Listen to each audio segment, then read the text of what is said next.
All right, just Offside podcast. Special guest today with me and Mike. Very special. We've been huge. Yeah, we've been waiting on this guy for a minute, so I'm happy we can finally sit down with him. But we got a TO legend, Brampton legend, one of the it's funny, one of the pregame fit gods we see. So we see you out there also. And I hear he enjoys the Qatar weather in November, December. So I think him and his dogs got some work to do over there next year. So, but we're excited, man. We got Jonathan Osorio joining us. Also, how you been, brother? Yeah, man, good, man. I appreciate you guys having me. I seen you guys having a couple of my other guys on the show, and Yeah. I've been seeing those. So yeah, man, it's cool. It's cool to be on here with you guys. We appreciate it, bro. We appreciate you taking the time, man. But we're seeing you're kind of enjoying your holidays right now. We saw you were away for a bit, bro. Where how you enjoying the off season? You're a little downtime right now. Yeah, good, man. I'm just trying to enjoy it. I went to Cabo, Los Cabos in Mexico with my lady, and just tried to get away for a week and enjoy that. So Yeah. it was good, man. I needed it. I needed it. Yeah. It was a recharge, and now I'm back. I'm back home, just enjoying the time off, seeing, catching up with people, seeing Yeah. family, and of course back in now, trying to get back to Back work, to getting work, back back to work. into to fitness, so that I'm ready for you know what's coming in January, because it's I think it's a quick turnaround, man. Yeah. I didn't realize how quick it was until actually I got back from Cabo. So nah, other than that, just enjoying it. Do you usually get away in the off season, at least for a couple of weeks, just to forget about football for a bit and just kind of regroup? Yeah, I try to get away for at least a week. Yeah. Um, every year. Last year I couldn't, obviously, with everything that Yeah. was happening. I actually had a trip planned and had to cancel that because of Yeah. all the quarantine and everything. So, but no, this year I was luckily we were able to get away. I always try to take 1 week away from the Yeah. city and everything, and then on a beach or something, preferably, and then also 1 week just here to chill See, before I see get back family into it. and stuff like that. Yeah. So any plans for the holidays? You just chilling before you wrap things up? No, Yeah. chilling, family, Yeah. same as That's good. always. I think it's a time of the year you got to spend with your family. Of So course. Of I, course. I always enjoy with my family, and yeah, I'll be here. Dope, bro. Do you find it like hard to like in that first week to switch off and not like think about football and training? Nah, I don't think so. Especially, honestly, not so much, because it's every year is different, and sometimes you end on a high. This year Yeah. you end on a low. So me being, I think I've played pretty long now, that I know how to switch off right away. Yeah. You stay away from the game. And as much as I love football, and people that know me will tell you, like, I'll watch football every day if I can. Mhm. If there's a game on, I'll watch, and if I can, I'm gonna watch. But at the same time, it's important to, I think, distance yourself from the game a little bit, because Yeah. what you go through in the year is so much. Football is so highs and lows, man. Yeah. It does a lot to your mind, and you need that space. I think, for me personally, I need that space to get away, at least for a week, and then a week, another week, for my body to just Right. get back, recover from everything, from all the little bumps and bruises from the season, so that I can start fresh in the new year. Dope. So obviously you guys have been having this amazing run with Canada Soccer this past year, but kind of take us back, bro, for your debut. You debuted in 2013. Talk to us about the debut and kind of the journey you've been on with this group over the last few years, man, with Canada Soccer. Yeah, so my debut, yeah, was 2013. Funny enough, it was in Edmonton at Commonwealth Stadium, where I Yeah. played just my last game now. And yeah, I remember I came on as a substitute for, I think, Terry Dunfield. No, Gotcha. Sam Piet. Oh, Sammy P. And so I came on for Sammy Piet. And yeah, I was young. I was young at the time. I think I was 20 years old, which is crazy because Sam Piet was even younger. Sam was right? like I think he's 18. 93. I think he's all right. Yeah, so yeah, it was cool, man. I came on against Costa Rica. I was playing in the middle beside Julian de Guzman, which was pretty cool for me. You know, Yeah. like that's a legend. Legend. That's just an all-time legend in Canada soccer. You know, and he made a name for himself in Europe and everything. So that was cool. And we lost the game, I think, or I think it was tied 1-1 or something like that. Yeah. But yeah, that was a great moment for me. And with everything going on now, it's just crazy where how far the program in Canada soccer has come. Because when I started there, man, I was you know, obviously happy to get my cap and everything, but going to camps like that, like going into camps young at a younger stage in my career, it was, I don't want to say a holiday for me. If you know me, I took it always professional in a way to like try to, you know, start winning. But I think the mentality was wrong in the program, and it was a little bit of a losing mentality, and not to the fault of the players or to anybody specifically. I just think that's where Canada soccer was at the time. There wasn't a lot of talent. There wasn't a professional league. There wasn't a system in place to develop players. And I'm sure you're seeing a lot of different guys coming in and out of those camps. Probably saw hundreds of guys. Yeah. So many guys, different camps, so many different call-ups. It was. I had a lot of different coaches too. There wasn't really a coach that was there. So yeah, I've had a journey with the national team too. There was a time where I was out of the national team for you know, reasons I won't even go into. But it's been a journe. I'm just happy to be a part of it now because it's an exciting time, you know, time. And honestly, we're not even close to hitting our ceiling. Like there's just so much to look forward to. So it's exciting. Oh, it's exciting, man. How is it for, like, obviously you yourself, like Danielle, you guys have been around that to see, like, how was that moment in the moments like at BMO we had against who's that, you guys with Panama, and then obviously in Edmonton, man. So kind of talk about those experiences you've had. Those great atmospheres in Canada, but we probably have never seen. On the men's side, we haven't seen it, and I've been lucky I got to be at BMO for that. It was just like, bro, it's crazy. Yo, it was amazing. It was amazing, honestly, and you know, it was the kind of thing that gives you the kind of games that gives you kind of chills and goosebumps because you sense the change. You sensed it in the Panama game. You can sense the game was changing, and the feeling of the sport was changing for the people in this country. I mean, you saw now like people that aren't really like football fans, they're getting behind us. Like the whole country is getting behind us.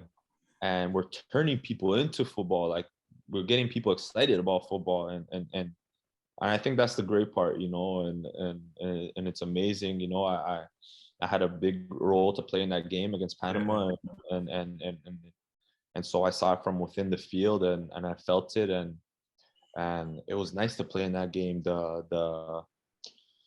We kind of felt like a pressure that we had to win this game too.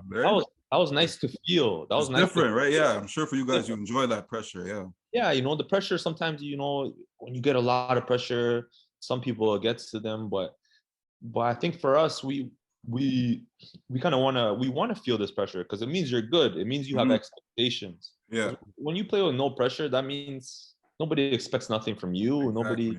You're not really there yet, you know. Yeah.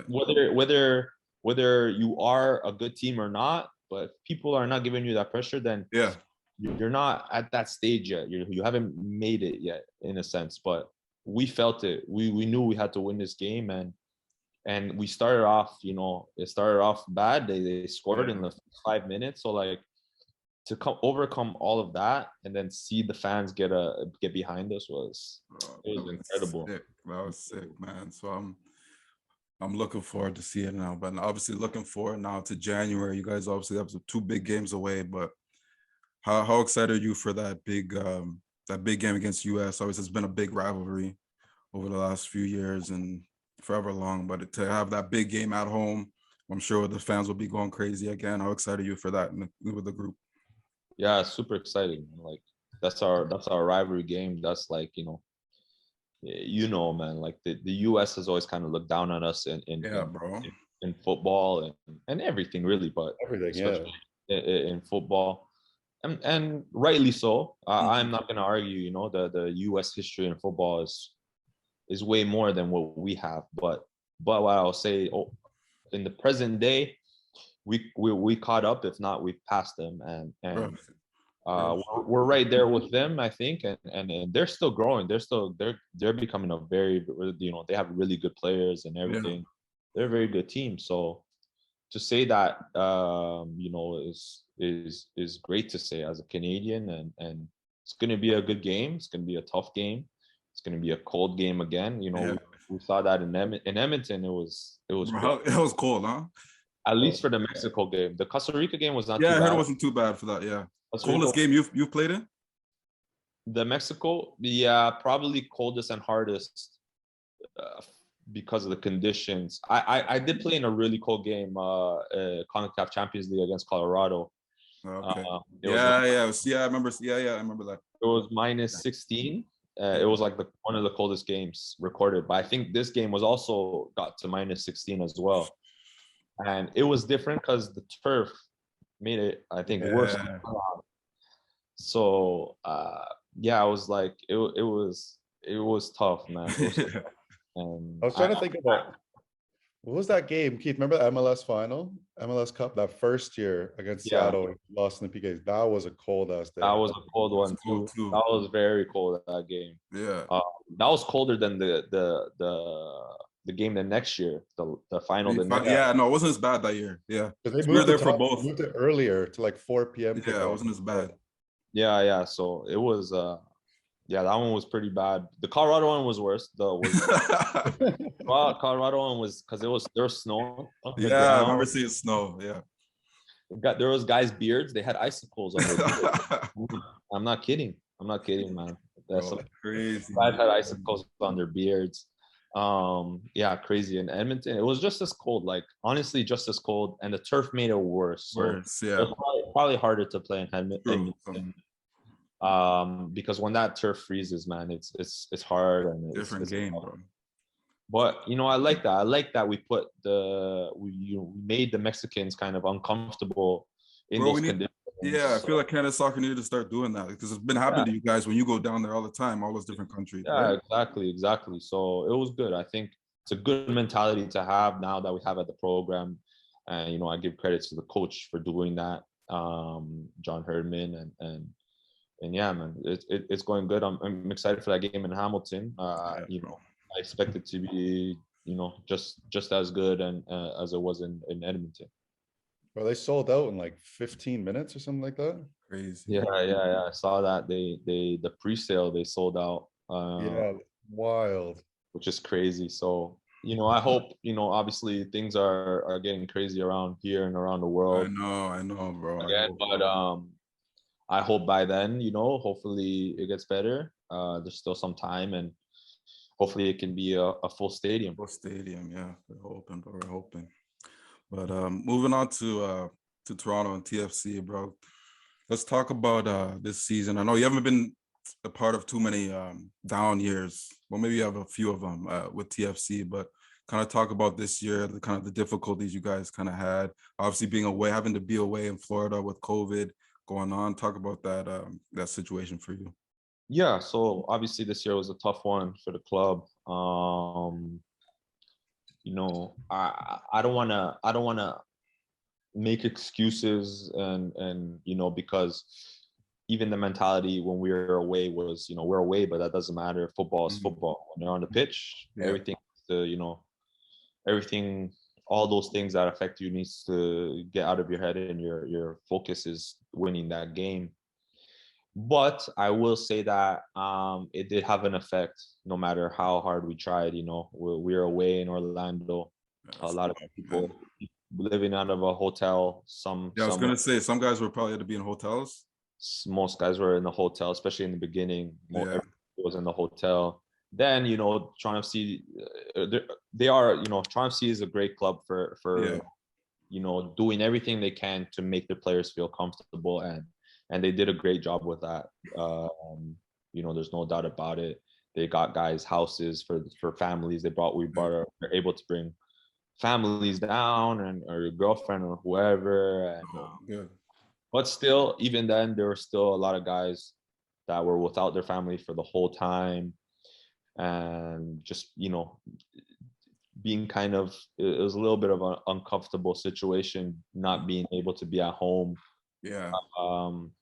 Especially with the unknown. At that time, we didn't know much about, especially the first wave of COVID. You didn't really know what was going on. Yeah, exactly. Thrown down there like that. Yeah, there was a whole COVID anxiety, even though in Florida it was like it didn't exist, which kind of helped in a way. Kind of, it was like, oh, okay, like there is normal life, like still exists, but at the same time, yeah, there's a lot of unknowns. So there's a lot of stuff off the field that was happening, new players and everything, and a new coach, a new playing style. Yeah, I think there was just so much that to deal with, that it was too much in the end, and yeah, it didn't work out. But a good experience for me personally. You take the hard experiences and you learn the most from them. So of course.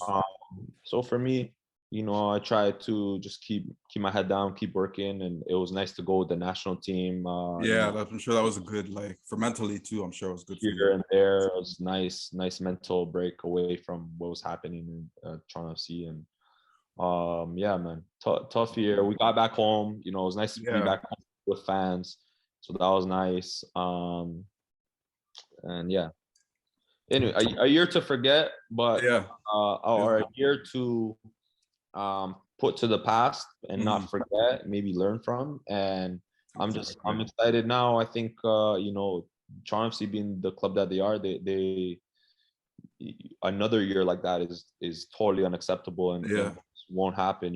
I mean, a year like that is unacceptable, but to not change it right away is not even an option. So I know they've already made changes, and I think I feel that it's going to be for the better, and I think the club will be back to where it was the last 5 could be. Have you been able to sit down and talk with the coach yet? Have you just been with your off season, just dealing with your own personal stuff? I've seen him around. I've seen him around the facility. I've been going in and I've spoken to him a bit, and he just seems like a hardworking guy. He's determined to turn this around, and I mean, he's very accomplished. So he's great CV. He seems like he's a very hard worker, because I see him there all the time. He's always around, and seems like he doesn't take a day off. So I know they're working hard they'll be working hard to change this, to turn this around. So take us back, bro. Take us back to where it started for you in Brampton. You grew up? I mean, I grew up in in Toronto, North York area, and then I moved to Brampton when I was like 6 years old. But so how does the game start for you? Obviously, we know, or for people that don't know, immigrant parents, Colombian parents. How was that growing up? And there's 3 of you? Your 2 of your brothers? Yeah. It's me and my 2 younger brothers. So how did football start for you guys? Yeah, man, just from my father. Obviously, being a Colombian. In Colombia, football is the sport down there. Obviously, football is the thing, and so my father loved football, and he played. He didn't get to play professionally or anything, but he played, and so us going to his games and everything, and he kind of just put that on us, put the sport on. We fell in love with it at a pretty young age, and yeah, man, that's that's how it started, and then I started. I was mostly playing futsal, like in Driftwood, the Toronto Spanish League, futsal league, and then when I was 12 years old was the first time I decided to play, join like a rep team. Rep team, okay. And so I joined Brampton Youth, and that was my first time really playing 11v11. 12 years old. at At that level. 12, that's late. Yeah, it's kind of late. Yeah, kind of late. Like I had played 11v11 before, but like at that level, Yeah, that was my first time really trying because crazy. Yeah, because it's crazy. I took some time off. At the time, I was going to a school where all my friends play baseball. true. They're baseball guys, and me, I didn't want to be left out. So I told my parents I want to play baseball. You know, I want to play with my friends, and so there was a time in the summers I was playing baseball. I played for like three years. I was playing baseball, and then in the winters playing futsal. And then finally at 12 years old, I was like, you You know, gotta choose. Yeah. I said I'm lying to myself. Like Up hitting the home runs, and you're like, nah. I need to get back into football. And so yeah, that's when I tried out for Brampton. I didn't expect to make there's the A team and the B team. And to be honest, my dad was like, if you don't make the A team, it's okay. Like this actually is the best team in your age group. So like if you don't make this team, don't worry, you play on the B team and you know you work hard and you get better. Yeah. Okay, no problem. And I did the tryout and I made the A team right away. So that was I think that's when my dad and me, I was a kid. I was just playing, you know. Yeah. I wasn't really thinking about like I have something here and whatever. But my dad, I think at that point was like, okay, like I think like he's been away for so long, not really played 11v11. He comes and tries out and he makes it. The best team. Yeah. I think you know there's something there, and so and yeah, man, that's really where it all started. So when you said like you didn't really know, like when was the moment or the age where you're like, yo, I'm good at this, I'm nice at this, I can make this a thing? Yeah, I would say I would say like around 15 years old, like 14 years old.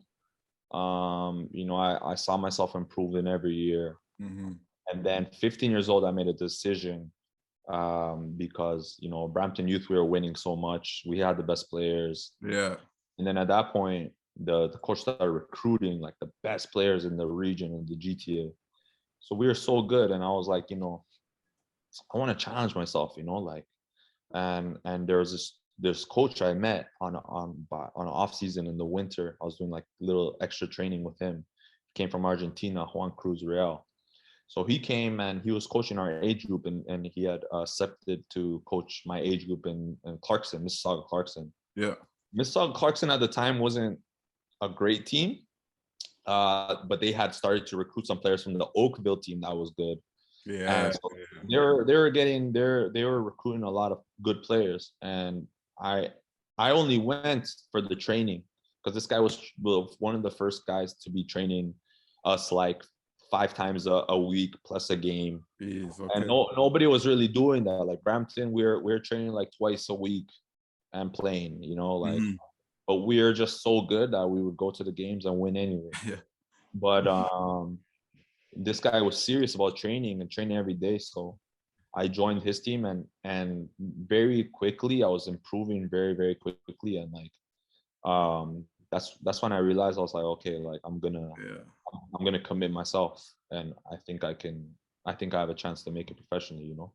Yeah. Even back then, I remember with youth soccer, you hear about teams and players, and I remember hearing about that Clarkson team.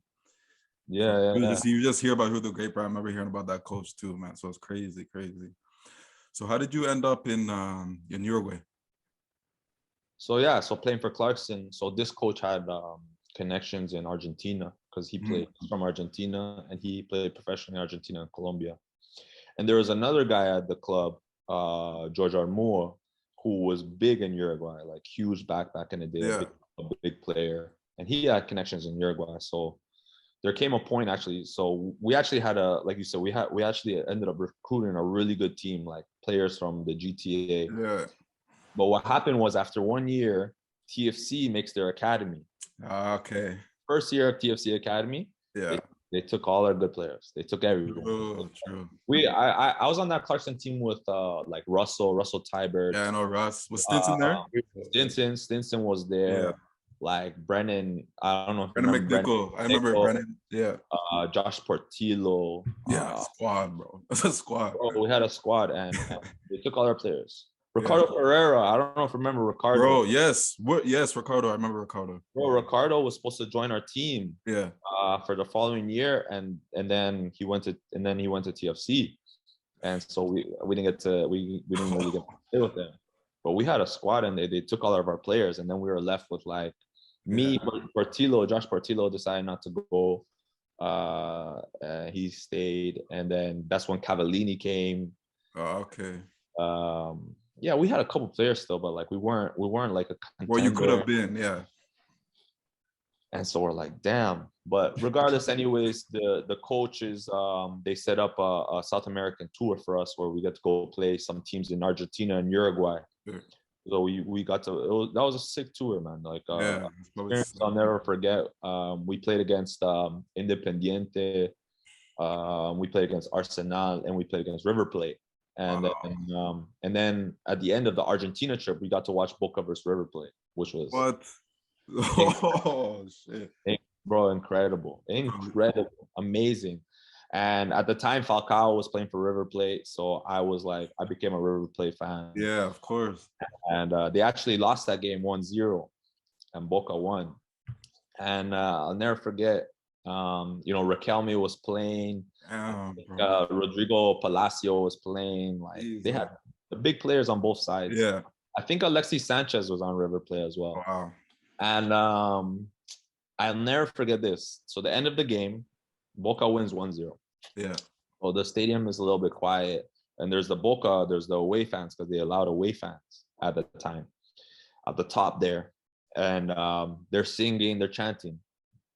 The problem is that the public, the general public, can't leave the stadium until the Boca fans leave the stadium and leave the premises. And they knew that. That was the protocol. That was a protocol. So the Boca fans, because they won, they stayed chanting for an hour. Holy shit. They stayed chanting for an hour straight, chanting, making fun of River Plate because they won the Clásico, Super Clásico. And people were at the gates waiting, but the police wouldn't let nobody leave. We had to wait 1 hour. And that's when I fell in love with football. I said, this is amazing, man. Like, this is the life, and crazy, man. Yeah, so they took us on that trip, and I'll never forget. And then we went to Uruguay. We played against Nacional. Anyways, I got sidetracked with that's cool, bro. No, we need those stories. Because that's one of the like that seeing that derby is like the top in the world. Yeah. I was blessed, man. I was lucky at 16 years old to watch that. So it was crazy, man. And yeah, we ended up going to Uruguay and playing Nacional twice, and that's when a few of our guys got scouted, and because of the connection, we were able to go back down and try out. Yeah, the tryouts went well. It was like a 2-month trial, and we ended up getting signed by Nacional.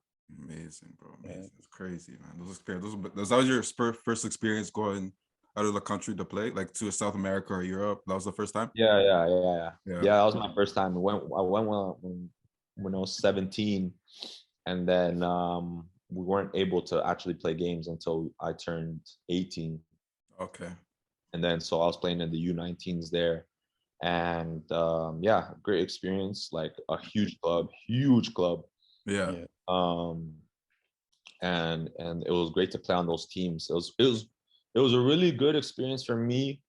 What I learned was the winning mentality. What it meant to play at a club where you're expected to win every time. You have to win every game. That's the expectation of the club, and even in the youth. And I think that's the biggest, thing I took away from that, was having that mentality now, that winning mentality, like you need to win every game. You have to win, and that pressure to win. And I think I've kind of taken that with me, throughout my career. So dope. That's dope. And then you came back, and then you played in the CSL for 1 year, didn't you? Yeah, so I came back. So there's a long story to that, but basically I saw opportunity I wanted to play at TFC. I went to the I was gonna say that was always the goal when you came back. Yeah. So the thing is, while I was down there, I got called to the U20 national team. Okay. And so I was with the U20s, and my roommate was always Daniil. Daniil ended up being my roommate. Yeah. And I knew of Daniil. I think he knew of me. I didn't really know him at the time. No. But yeah, you know Daniil, right? Of course, bro. Yeah, that's my guy. And so we find out, oh, you're from Brampton. Yeah, you play for Brampton, blah, blah. So it was cool. So we clicked right away, obviously. And then, he was telling me of his experience in TFC, with you, with Ash, with all the guys. And I was like, damn, that's sick. And then he got signed to the first team. Yeah, and he was the first one. He was the first one. So I was like, yo, how was that? He's like, bro, it's amazing, MLS, it's first division, the league is still growing, whatever, but I'm playing at home, I'm professional, signed, making a little bit of money. I was like, oh wow, okay, if I stay at Nacional, yes, is it gonna take a little bit longer to make it to the first division? Probably. And I wanted to play now, and I thought I was good enough to play now, and I saw that TFC was kind of struggling at the time, so I was like, maybe I can get myself in here, maybe. So I came back basically to try and get a trial, and I didn't end up getting a trial. I was promised a trial, and it didn't happen. I was like, then the door shut to go back to Nacional. They shut that because I left. So now I'm stranded, I'm stuck. But anyway, so I was nursing also injury. I had a little bit of knee tendonitis, and I was kind of nursing that. And then, so I needed to play. I needed to get back to playing. So I joined the CSL. I joined the SC Toronto. Patrice Geyser was the coach, and I knew a guy that was training there, and he asked me if I wanted to go train. And I went only to go train, and he ended up saying, yo, why don't you just play here? And I always had the mentality, I think I'm going to go back to Uruguay, not to Nacional, but another team. But it didn't happen. And I said, okay, I'll play here. And yeah, I played a CSL, and man, it was good. It was good to get back into it, get back into playing games. And then. And the CSL at that point back then was a decent level. It was decent level. Yeah. Well, it was good. It was good good level. I mean, there was good teams. There was the TFC Academy. There was Montreal Impact Academy. There was the Croatia and Serbian teams. Yeah, those guys were stacked. Those guys are good. Those guys are ex-professionals, man, and they're sick. So they're good. So it was not an easy league. And you were rookie of the year, weren't you? Yeah, it was my first year, so rookie of the year. I had a good I came a little bit late into the season, but I ended up playing good, and so I got rookie of the year, so that was good. And then yeah, man, I tried to. That's when I had to get a hold of Danny Dicchio, and try and get myself into academy. And bro, luckily, he let me come try out for a bit, and the rest is history, bro. It's history, man. It's crazy. It's crazy how things work, in football. Crazy, man.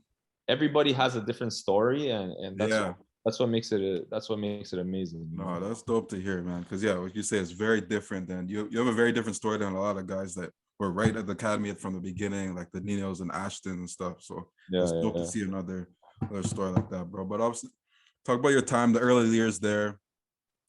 Obviously, fighting for minutes, starting to be a regular as a first team player. And then, of course, this run you guys were on these last few years, obviously MLS Cups and Champions League, bro. Kind of get into that too. Yeah, so the first year, obviously, I signed, and then my goal was, I was taking it step by step. Just, I had little goals towards the top goal, which is to, play all the time and win. But, I came in, I had to earn my way in training to come on as a sub. Made a few substitute appearances. Then I scored a goal, made my first start. And I'll never forget, my first start went horribly. Who you play?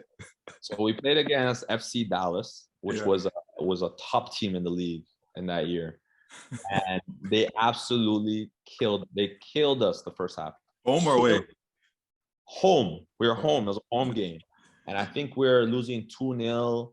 maybe 3-0. I think it was 2-0 in the half, but we got killed. This is my first start.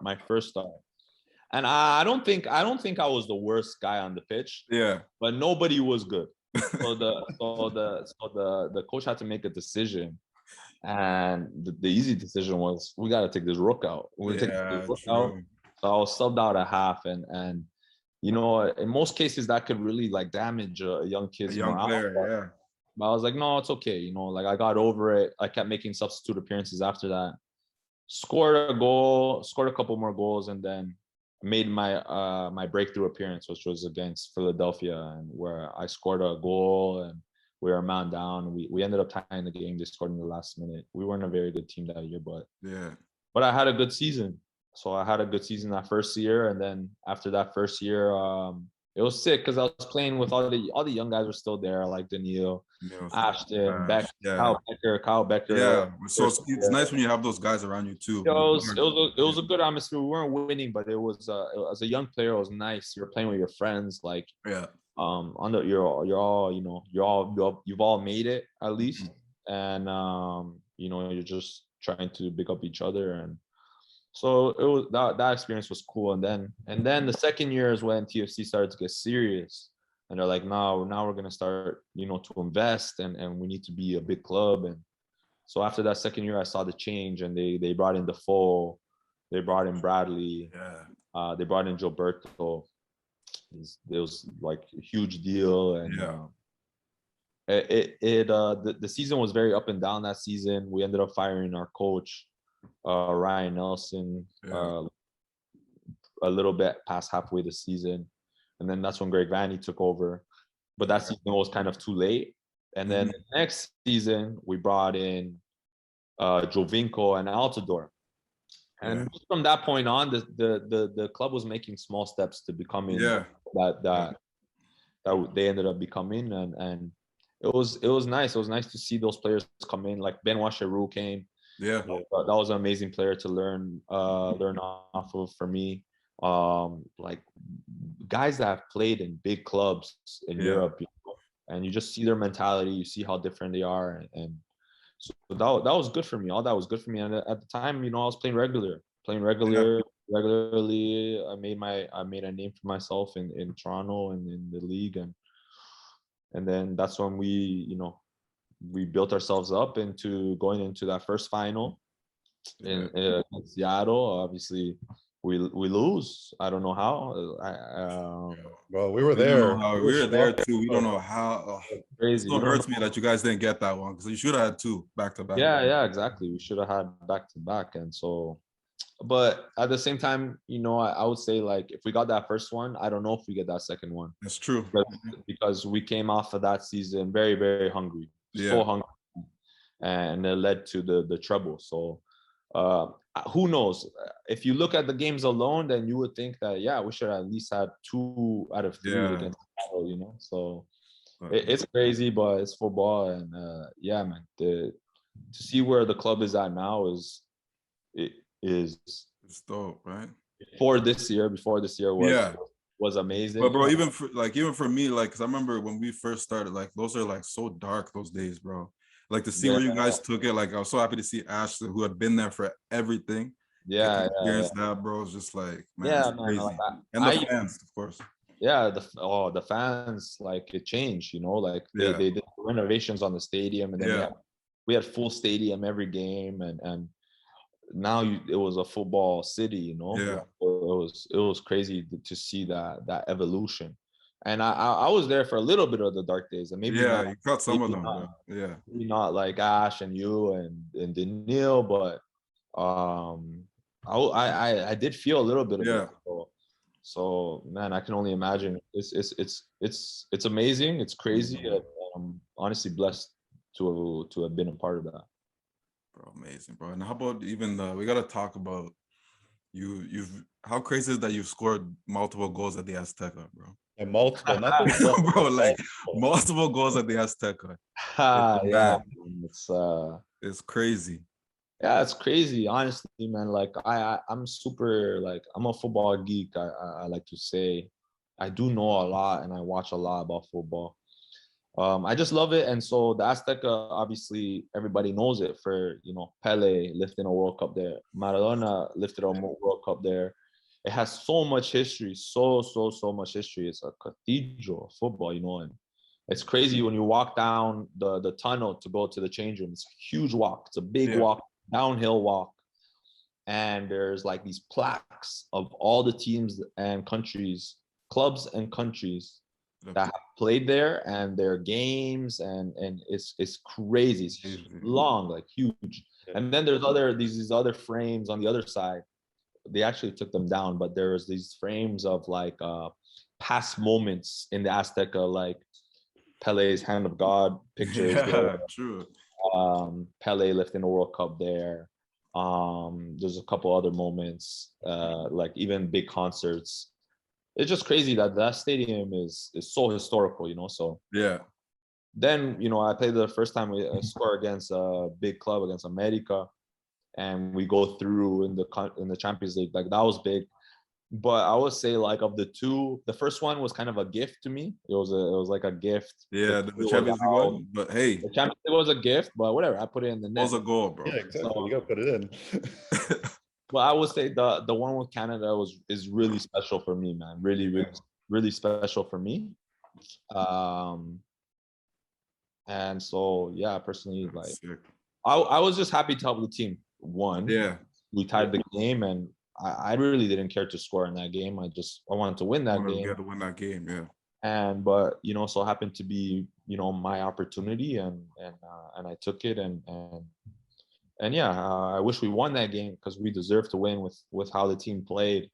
That game, I think, really turned heads. It's showing the world that Canada's here. Like they went to Azteca in the altitude and they just dominated. They deserved to win against Mexico.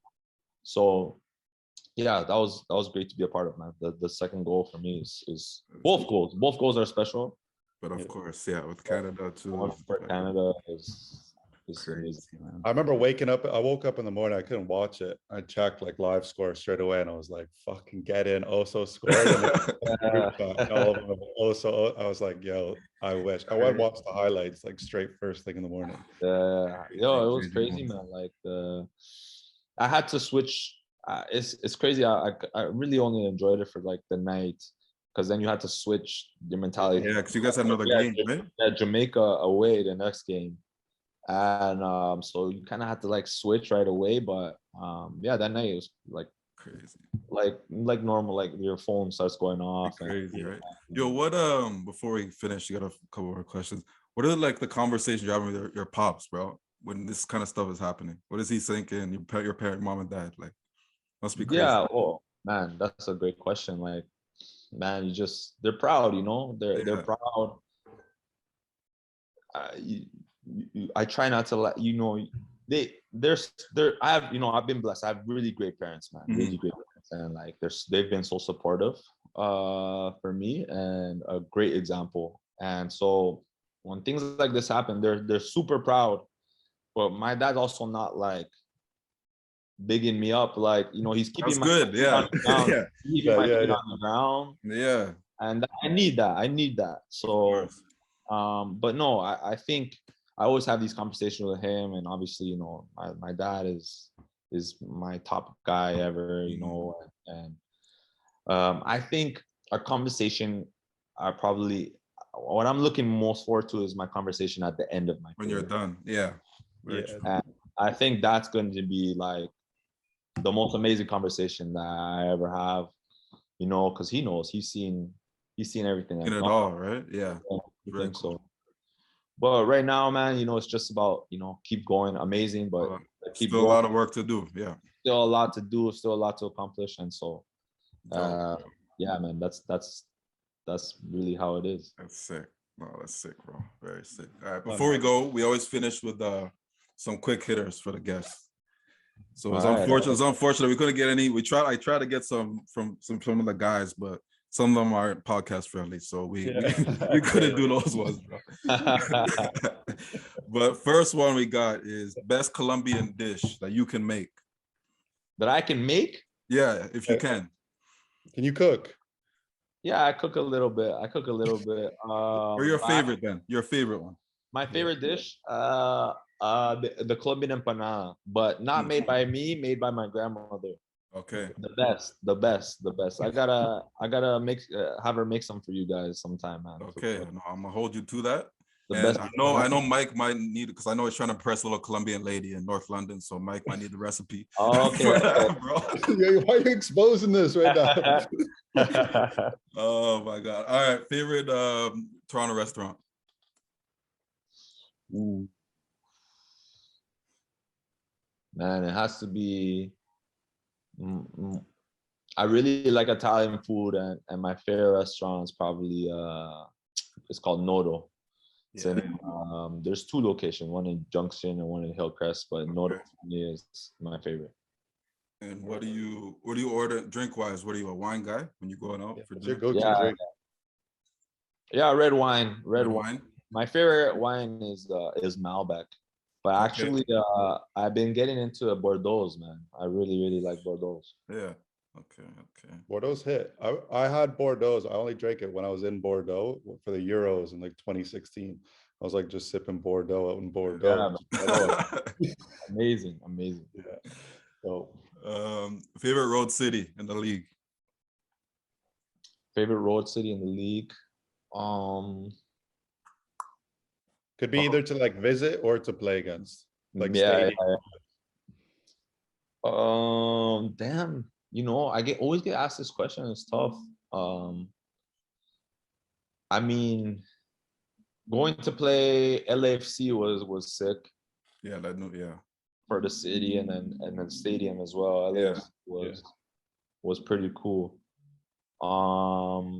And then honestly, I really like the vibe in Inter Miami. Oh, true. Yeah. I forgot that. Yeah. They had a super Latino vibe. Like, yeah, true. It felt like I was playing a game in Argentina, to be honest. That's sick. Really? Okay, dope. Yeah, probably those 2. Do you have well, it might have been that. Yeah, that first like, game. welcome to the league moment. Maybe it's that first start. Yeah. Actually, maybe one before that. So my debut. You got to play Rogers Center, right? Rogers Center debut. I came on, and we're playing against the one of the best teams in the league, Sporting Kansas City, and they actually ended up winning that year. But we're playing a tough game, home opener, Rogers Center. I come in and we're winning. We're winning 2-1. Yeah. And so it's my first game, Rogers Center, family, friends, a pretty good crowd. So I'm nervous. And honestly, I come on to hold the win, we're holding on because they're pressing. And this could have gone really bad. So they have the ball in our end, I would say close to the sideline. Mm-hmm. And I'm pressing a guy, and I'm very energetic. It's my first game. I'm young, like I have a lot of energy, and I'm trying to give that to the team. Too much energy though, like an inexperienced player. I go to close down the guy, and I'm closing too hard. Yeah. And so I forget who I fouled, but an experienced player. He slows down, gets his body in front of me, boom, foul him. So I give them a good free kick opportunity just outside the box, towards the sideline. I'm like, oh shit, I'm just praying. Please, don't let them score. Don't let them score. Not on this play. And I remember the cross came in. We cleared it, but it went to their guy. It went straight to their guy. Their guy is alone. Oh, fuck. Half volleys it. Boom. Hits it well. Beats our goalkeeper, and luckily there was I forget who was on the line, but somebody was on the line. Oh god! And cleared it off the line, and I swear my heart stopped. Until he cleared the line. I said, "Oh my god!" We ended up winning that game, but that's when I was like, "Oh shit, okay, like I'm in the league now." You're in the league now, bro. You know what I mean? Sick. So favorite or a best jersey swap if you've had one? Yeah.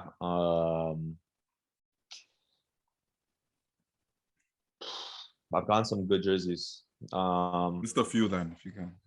I Yeah. didn't. My best one. Mm. I didn't give him my jersey. I got his. Thierry Henry. Boy, fuck. The goat. On the Red Bulls, bro. Crazy. Yeah, man. Yo, Thierry Henry's. That's like my childhood idol, bro. Yeah, bro. So I remember getting him to shake his hand, bro. I was just like, what the fuck? Yeah, huge guy too. Big, huh? Monster, man. Big. Amazing. Like to move the way he does and Bro, it's play different. Like, does, yeah, we've never seen someone like him, bro. Very different. bro. This guy is incredible. Very different, bro. I walk by his statue every time I go to Arsenal games. Thierry. I even sometimes go have beers sitting with him. Bro. The statue is probably as big as him. Like probably the same size. Yo, you said you're obviously a big soccer guy. You watch a lot of football. Like, who's your favorite player or players to like watch right now? Right now, Yeah. man, my favorite player right now to watch is Bernardo Silva. Bro, I thought you were gonna say that too. Bernardo Silva, bro, right Yeah. now, he is like, Bro, he's levels, that guy, man. Yeah. I saw him 2 weeks ago at Watford. Yeah, and he I was at Watford. Yeah. I was amazed. yeah, man, he's amazing. Bernardo, I would say, obviously Mo Salah is on fire right now. I really like the kid from Barcelona. Pedri? No, not Pedri. Well, he's good too. He's great. But Gavi, the 17-year-old. Oh, yeah. Okay. Yeah. He plays with his shoes untied because Yeah, bro. I saw that. Bro, crazy. I really enjoy that kid. That kid, he's good. But for sure, right now, Bernardo for me is. Yeah, no, he's one of the best right now. On a different level. Him and Salah are just on a different level. Yeah. All right. And how about, do you have a favorite boot all time? Yeah, actually. I like that excitement. Yeah, no. Yeah, because you know why? They need to bring them back. It's the Nike, the CTRs. Oh, okay. Yeah. Okay. Yeah, man, that was my favorite boot. So when I was with Nacional, we played I got to play in a sick tournament. It was Copa Libertadores. You guys know Copa Libertadores. Yeah. But it was the first ever under 20 Copa Libertadores. First ever, and it was in Lima, Peru. So I got selected for Nacional, and so I was down there. And while I was down there, we stayed in a hotel that was kind of connected to this mall, sick mall, and there was a boot store, and I saw the CTRs blue CTRs because Nacional was blue, white, and red. So I got the blue ones. My best boot ever, man. Bro, ever. a lot of people like those, bro. I never wore them, but I know people love them. Those were amazing. They were like light, pretty light. Leather. I like that leather though. I like that leather. They're still leather, and there's something about those shoes that I love, man. I love those shoes. Okay, I never understood why they stopped making those. I know, and even like the prototype, like there's no more. Yeah. Like obviously they always change. Yeah, of course. But I feel like the CTRs they should have kept that one. Just change like maybe the style, but like the boot, yeah, stay the same and just do different colors or something. But yeah, man, that boot for me, the top. Okay, that's a good one. That's are you with Nike right now? I am with Nike. I wear the Vapor. Make some phone calls also. Make some phone calls. Get in there. Tell them to send you some. I don't got that pull on Nike. Because if I did, trust me, that call would have been made. You said you wear the Vapors now. Yeah, I wear the Vapors. I have a pretty like narrow foot. Yeah. So the Vapors fit me good. Sure. All right. Last one before we let you go, bro. We always ask the soccer boys we have on here. We need a starting 11 of players you've played with. The starting 11. Oh, okay. Yeah. Keeper, the striker. First, you can tell us your formation if you want, and let's hear it. Okay. Ooh. All right. This can be favorite teammates. This can be, just to make it easier. Yeah. Okay. Yeah. I'll play a 4, like a 4-2-3-1, Okay. or more, or I guess more of a 4-2-2, but like with a second striker. Yeah. My top strikers, honestly, damn, I played with good strikers, really good strikers. Play with a lot. Damn. A lot. Yeah. Start from the back. Maybe start from keeper. Is that easier? Yeah, the best keeper I played with, I played with him for 6 months, but I have to put him, is Julio Cesar. Oh, yeah. Yo. Yeah. Yo. Julio, yeah. But Okay. Julio Cesar is my keeper. My right back, I'm gonna put my guy Richie there. Yes, sir. I'm gonna put Richie there. My center backs, I'm gonna put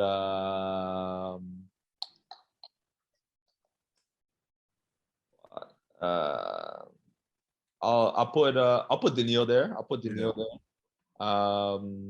Daniil, and I'll try and pick somebody that I played at the club with. Probably, actually, I really like this guy, great guy, and he was a great player for us. Drew Moore. Bro, I was gonna say, I think Ash and Richie picked him, bro. They just say he's a good guy. Just say he's a great guy. Great guy, great player. Yeah. Wow, amazing, man. Amazing. Yeah. Okay. Solid. Left back. I'm gonna put my guy Ash. Yeah, of course. My guy Ash there. Left back. Nasty left back. back. You got to.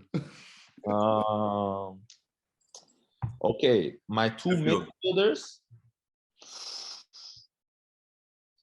This is tough, man, because I play with. You can pick yourself. Yeah, you can be in there too. Yeah, you should be in there. No, I'm the coach. Okay. I'm the coach. My center midfielders, man. I'm gonna pick Benoit Cheroux. Benoit. And my other midfielder, man, I played with some good midfielders, bro. I'm gonna put Jules. Yeah. OG. Wow. Wait. Hold on. Coming off the bench, then I guess.